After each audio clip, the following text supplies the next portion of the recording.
että riittää jälleen kerran. No, kunnolla taas. Täällä oli kyllä ihan oikeesti yllättävän paljon. En pistänyt niitä koretekenkiä jalkaan, kun ajattelin, että ei tarvitse. Nyt meni kyllä sukka märäksi. Aina sama. Vähän on satanut pari päivää, mutta eikä nyt pitäisi näin paljon nostaa veden. No, katse eteenpäin ja meno.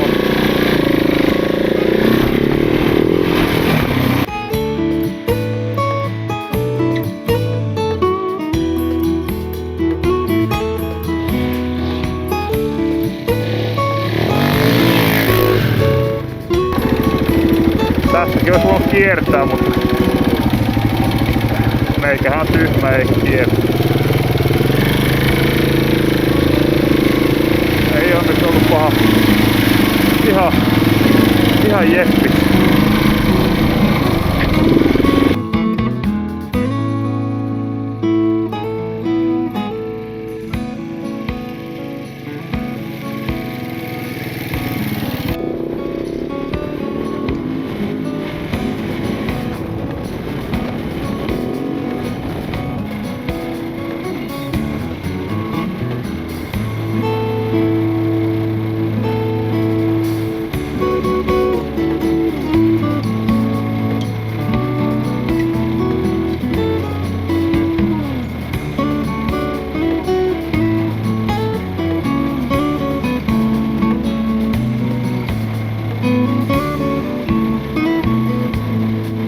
Joo, tosiaan kuten tuossa näitte äsken, niin ihan pystyttäis ajaessa heittämään navigoinnin päälle. Haluan tuonne Arabiantielle mennä katsomaan ja nauhoittaa tää video sinne loppuun, niin tosi hyvin tuossa ajaessa pystyn sen pistämään. Ja nyt tuli heti tämmönen tie, mitä mä en oo vielä ajanut aikaisemmin, niin mennään katsomaan pääseekö tästä läpi vai ei.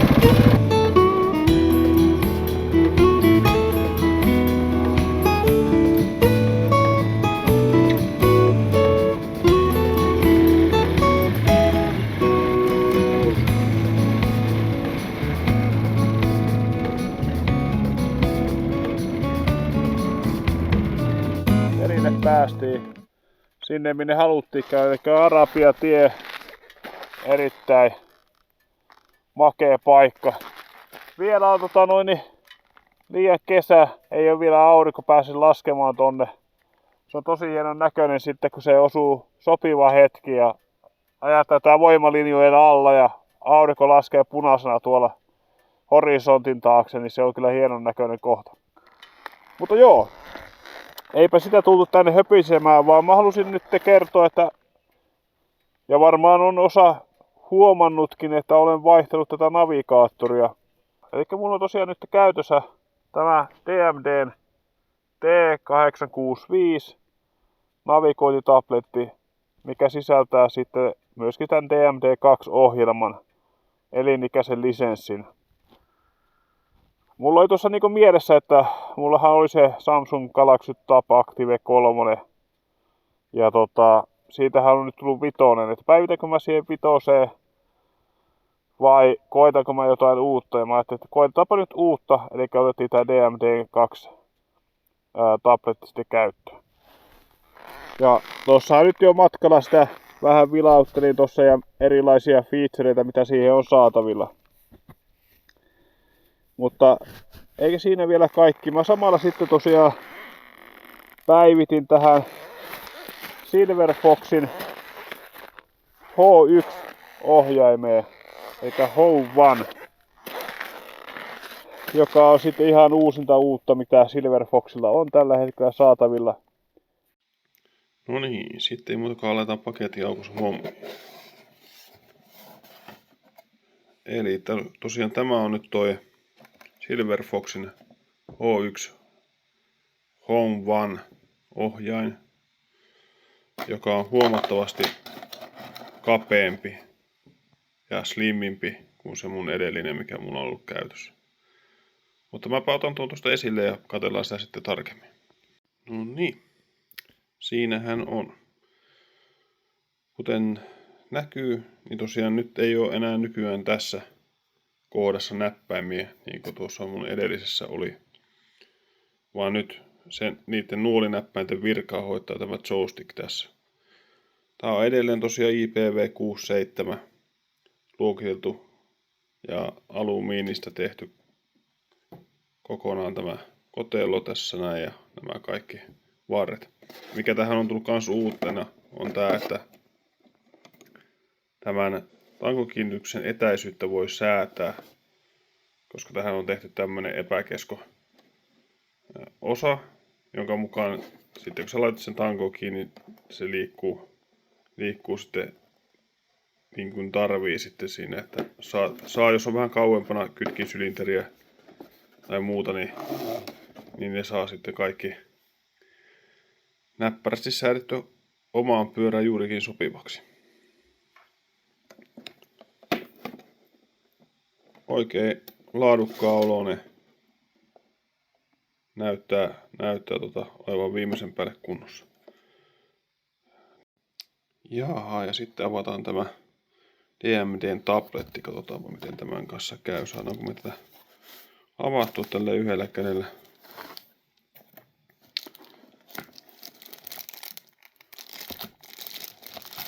Astuuko se tuosta ulos? Noin. Sehän tupsahti sieltä ihan kivasti.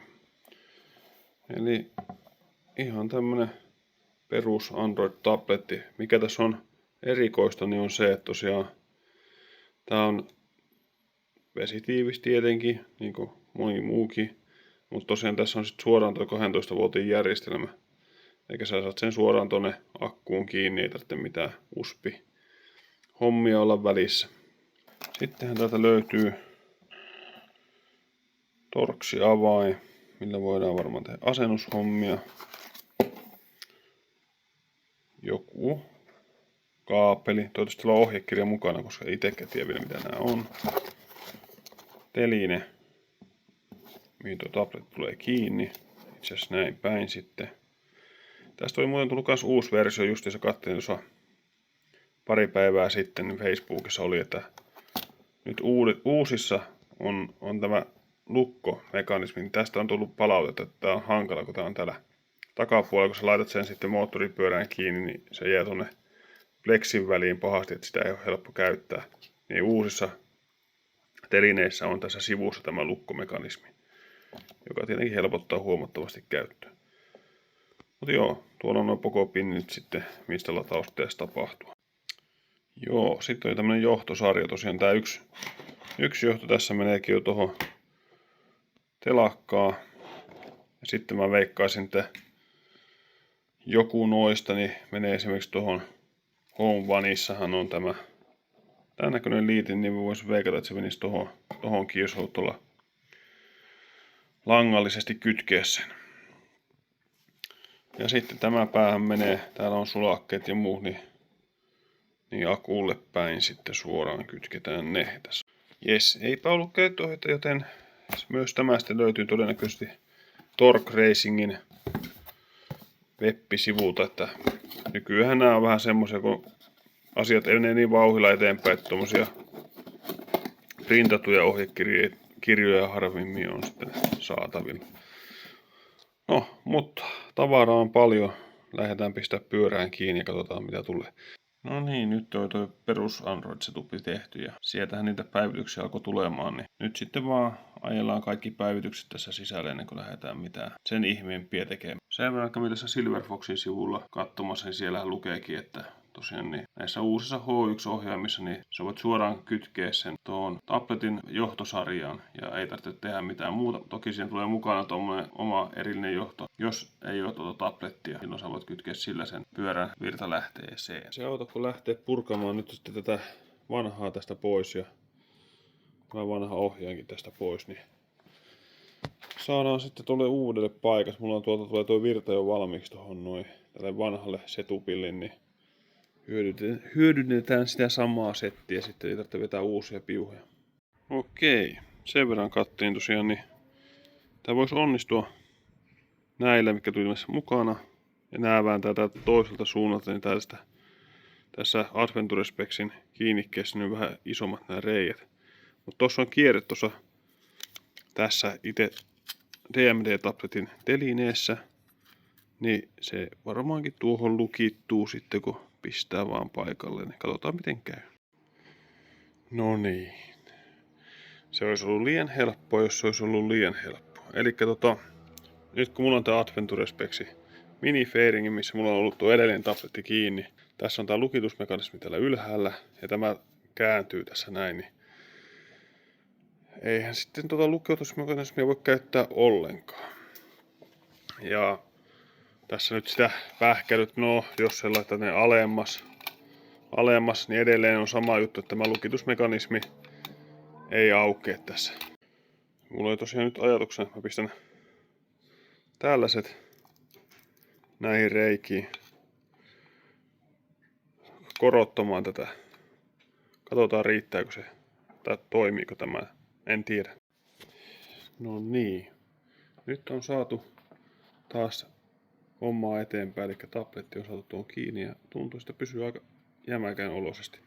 Mitä tein, niin laitoin tänne tuommoiset, miksi näitä sanotaan, että tuommoiset voi yhdistää 2 kierretankoa yhteen esimerkiksi, niin joka paikkaan tollaset noin, niin tuli sen verran väliä tähän näin, että nyt tää lukitus mahtuu tästä aukeamaan. Toki se avain ei varmaan tonne mene, mutta tosiaan tässä oli mahdollisuus käyttää tästä sivulta, että tohon pistää pultin, niin sillä saa myöskin lukittua sen. Niin. Tabletti tuossa paikallaan ja tää uusi ohjaaja on saatu tohon paikalleen. On kyllä ihan näppärä systeemi tosiaan. Täältä joystickilla saa nyt säädettyä kaikki mitä tarvitsee, niin eiköhän tästä tule oikein hyvä. On kyllä tyylikäs vehjä. Nyt vaan vähän johtotöitä vielä, niin tossa sanoinkin sitä, että miten ne asiat voi kytkeä, mutta tosiaan niin tämä voi todellakin, tämä mikä on tässä ohjaimessa, niin se kytketään tähän harnessiin kiinni, jolloin tämä saa virran tästä. Ja tämän yhden voi kytkeä tuonne taakse, niin silloin se saa virtaa niistä pokopinneistä, mitkä on tässä telakassa, tai sitten tämän kautta. Mä on sitä mieltä, että mä en varmaan kytke tätä tähän taakse, koska sitten se on aina silleen, että kun sen ottaa irti, niin sulla on siellä piuha kiinni. Mutta katsotaan. Nyt ainakin alkuunsa niin en kytke sitten tuota ollenkaan. Niin tabletin saa helposti pois tuosta. Elikkä mitä voi sitten täällä ohjaimella tehdä, niin on totta kai sä voit liikkua tässä, painata edestakaisin. Ihan tällä joystickilla tässä näin, niin pystyy liikkumaan sitten täällä kartalla. Sitten sulla on tietenkin tässä sivussa näkyy plus ja miinus. Toivottavasti ne zoomautuu jotenkin siihen. Eli plussa lähemmäksi, miinus ylemmäksi. Tarkoittaa sitä, että tässä kartalla kun painetaan sitä miinusta, niin silloin mennään ylöspäin. Saadaan tänne näin. Sitten taas plussalla mennään lähemmäksi tuota zoomi-aluetta. Sitten on tietenkin se, että jos halutaan lukita näyttö niin, että sitä voi ohjata pelkästään tällä. Eli nythän mä voin käyttää sitä myöskin täältä. Mutta mä voin lukita myös tämän tabletin näytön niin, että sitä voi käyttää vaan tällä ohjaimena. Sen voi painaa tosta lukon kuvasta, mutta sen voi laittaa myös täältä ohjaimesta suoraan, kun painaa vähän aikaa. Niin pitkän painalluksen painaa zoom in, eli plus näppäintä kun painaa pitkän aikaa, niin se lukitsee tämän näytön.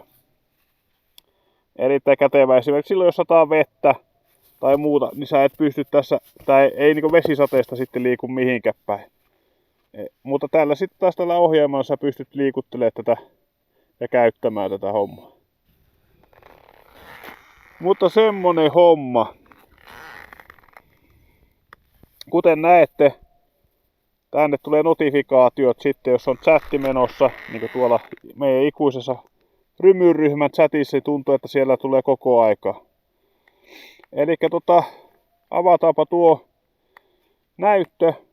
eli taas painetaan pitkään plussaa, niin näyttö aukeaa. Sen jälkeen, jos sä painat pitkään tätä kotinäppäintä, niin silloin tapahtuu seuraava homma. Eli niin nämä aktivoituu täällä alhaalla. Joka tarkoittaa sitä, että silloin tällä joystickilla sä voit liikkua tässä. Eli nyt jos painetaan yksi vasemmalle, päästään kotinäkymään, missä on kaikki notifikaatiot. Ja myöskin nämä notifikaatiot ja kaikki tässä, niin on semmoisia, mitä sä pystyt rullaamaan tässä sitten läpi. Alright, hei. Huomasin, että multahan jäi yksi tärkeimmistä asioista sanomatta. Tai featureista. Eli ollaan tässä näin, kun ajelette, niin silloin kun te lähdette tästä hakettaa paikkaa, että missä mentäisiin, eli tällä joystickilla haluattekin lähteä, eka zoomaatte vaikka vähän ulospäin. Sitten, että no hei, täällähän on kiva käydä katselemaan, mitäs täällä on tulossa. Näin. No mitäs nyt? Jos painetaan tätä ylintä näppäintä, en tiedä näkyykö, eli tämä mikä pitäisi mennä nyt sitten niinku keskittää. Niin nyt me ollaankin panning modessa. Ja nyt jos mä klikkaan tosta noin, aukeaa tällainen Map Long Press Action, eli nyt sä voit lähteä navigoimaan tonne.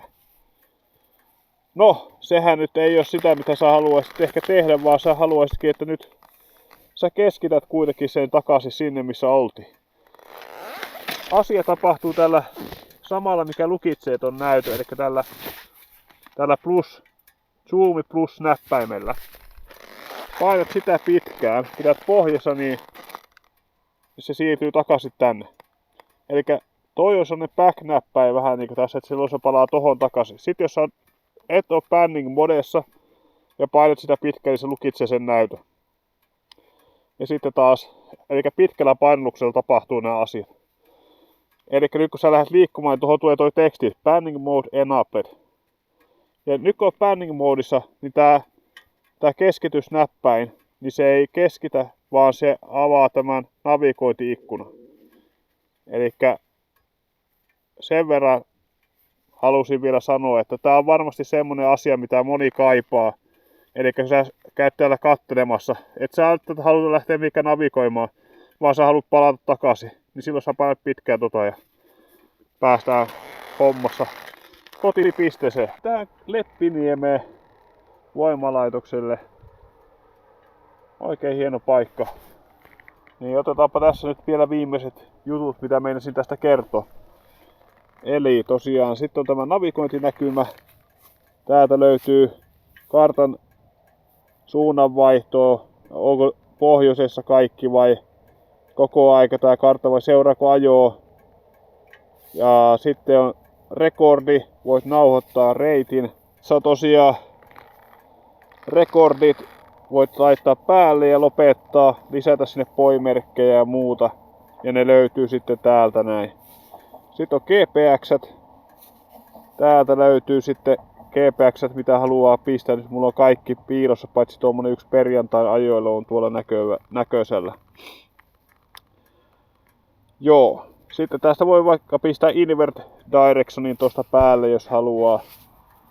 Se löytyy heti tosta noin, jos haluat ajaa sen reitin toisinpäin. Voi myöskin jakaa tuon GPX tosta sukkelasti eteenpäin. Nyt uutena juttuna on sitten routes täällä näin. No nyt mulla ei ole yhtään routea. Mutta täällä pystyy on trackkejä ja on route. Route on just semmonen, mikä voi navigoida sitten. Ihan käännösohje tulee, että käänny vasemmalle, käänny oikealle. Tässä tracksissa kyllä tulee kans se nuoli. Kun sä seuraat sitä reittiä, niin se näyttää, että kilometrin päästä on käännös ja muuta, mutta ei tuo on tarkempi sitten tuo routes. Kaikenlaisia settingejä voit vaihdella täältä vaikka mitä. Auto find pois, täällä voi säätää kaikki mahdolliset asiat. Et tosi niin paljon ja koko ajan tulee uutta ominaisuutta. Ja yksi mitä on paljon porukka kysellyt tuossa noin on esimerkiksi se, että nythän tässä on karttoina on kaksi vaihtoehtoa periaatteessa, eli sulla on karttana tämä perustopokartta, tai sitten sä klikkaat tuosta maapallon kuvasta. Klikkasin tuolta yläosasta. Tuosta maapallon kuvasta kun klikkaa, niin silloin se tulee satelliittikartta. Eli tässä on periaatteessa ne kaksi vaihtoehtoa, mitä tässä on, että satelliittikuva tai sitten tää topokartta.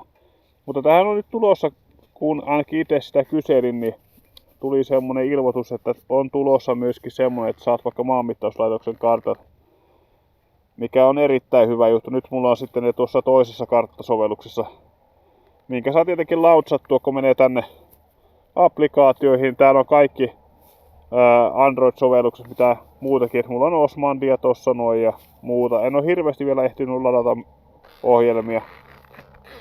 Mutta kaikkia näitäkin voi lautsata sitten täällä ihan liikkua täällä näin. Ja sitten tuolla ylimmällä näppäimellä tästä näin, niin lautsataan aina sitten se ohjelma. Mutta joo, jos tästä vielä käy näkymään, eli eka oli tämä kotinäkymä, sen jälkeen oli tämä karttanäkymä, sitten on roadbookki, tai tykkäät ajaa roadbook-reissejä, niin tällä pystyy tekemään senkin. En oo testannut, ei ole vielä itsellä semmoisia faileja, niin sen jälkeen meillä on täällä ODP-näkymä, eli tosiaan jos sulla on Bluetooth-yhteys täältä moottoripyörästä. Mä testasin Elmi-lukijalla tässä omassa pyörässä, mutta se on jo 10 vuotta vanha se mun Bluetooth-mokkula, mikä mulla oli, niin se ei kyllä toiminut tässä. Enkä tiedä toimiko tämmöisessä 2009 vuoden malli KTM:ssä.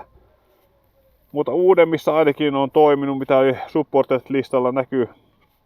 Niin silloin sulle näkyy tässä Ekulta tuleva speedi. Sitten on jäähdysnesteen lämpötilaa. Näkyy paljonko polttoainetta jäljellä, throttle positionia pystyy seuraamaan. Ja akun jännitettä ja kierroslukua ja muuta. Eli tässä pystyy sitten käsittääkseni myöskin nollaamaan vaikka vikakoodia, jos tarvii. Mutta tätä en ole päässyt itse nyt testaamaan. Ja sitten olikin ne applikaatiot tossa noin. Ja sitten meillä on ihan koko ohjelman asetukset. Täältä voi valita vähän, että minkä näköinen tää on ja mitä featureita on ja mikä ohjain on käytössä. Yleensä automaatilla kyllä toimii kaikki.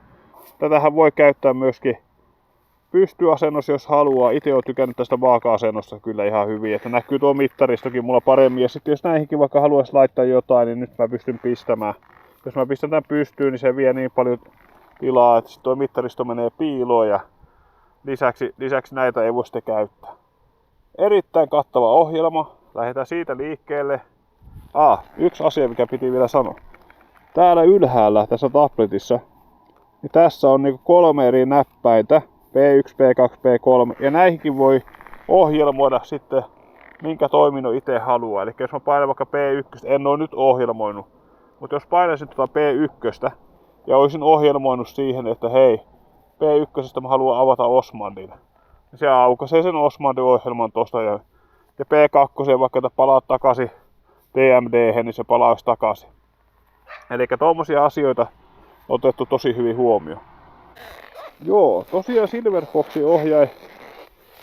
Kaikkihan se nyt jo varmaankin tuntee suomalaista työtä. Ja on tehty tosiaan pitkää kehitystyötä eri pyöri eri sopivaksi yritetty saada. Ja tää on niinku poikkeuksellinen siitä, että yleensähän ne on niinku, että peukaloilla käytetään näin. Kun mennään tässä, niin sit sä kurostelet tänne. Mutta tässä sen käyttö onkin sitten taas tehty, että se on niinku tässä etusormella. Ja peukulla voi tai näin, kummi haluaa. Itse on tuolla peukulla navia käyttänyt ja sitten näitä näppäimiä tästä etusormella.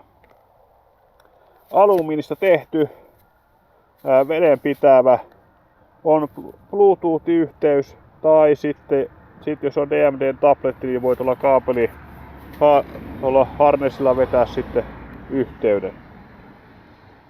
Erittäin näppärä, erittäin hyvä laatune. Oon kaatunut tälläkin jo monta kertaa. Tää on ollut veden alla mulla, kaatunut suossa ja muuta, niin, ja ojassa ja joka paikassa, niin ei ole vettä mennyt eikä ole tykännyt huonoa ja homma toimii todella hyvin. tätä ja tätä tablettiakin Suomessa. Tää on Suomessa tehty Silver Fox Controllers. Myy myös tätä tablettia ja on DMD ja virallinen jälleenmyyjä Suomessa. No siinäpä on nyt tätä jaarittelua ja selittelyä tälle päivälle aika paljon, niin nyt mä lähden ajaa kotia kohti. Kello on jo 10 illalla tai 10:30 taitaa olla jo, niin kaunista on. Niin lähdetään ajelemaan kotia kohti ja nautitaan tuosta auringonlaskusta ja katsellaan sitten Mädissä seuraavan kerran, että mitä siellä on. Ja hei, yksi pointti meissä unohtui. Silver Foxin tiimi on tulossa näyttämään näitä omia ohjaimia ja näitä tabletteja niin sinne Mädiin, niin käykää ihmeessä morjestavassa porukkaa siinä Silver Foxin standilla.